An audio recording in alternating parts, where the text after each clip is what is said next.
গল্পের নাম লোভী কুকুরের শিক্ষা।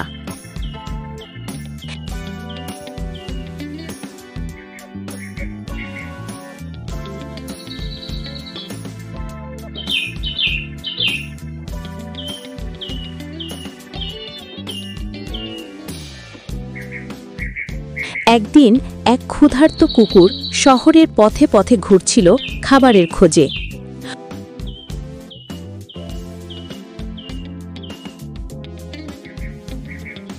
অনেক খুঁজে সে একটা কসাইয়ের দোকানের পাশে পৌঁছালো। কুকুরটা দেখল কসাই একটু অসাবধান হয়েছে। সে সুযোগ নিয়ে মুখে এক টুকরো মাংস তুলে দৌড় লাগালো।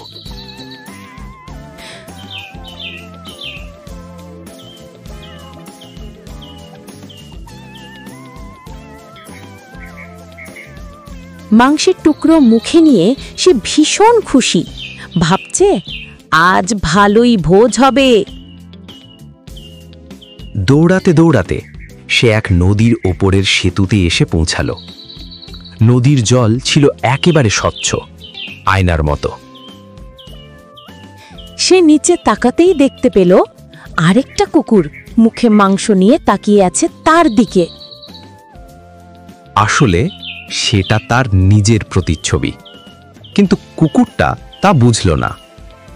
সে ভাবল, ওই কুকুরটার মাংসটা তো আমারটা চেয়েও বড়, যদি ওটারটা পেতাম। লোভের বশে সে জোরে ঘেউ ঘেউ করতে মুখ খুলল, আর তখনই নিজের মুখের মাংসের টুকরোটা টুপ করে নদীতে পড়ে গেল।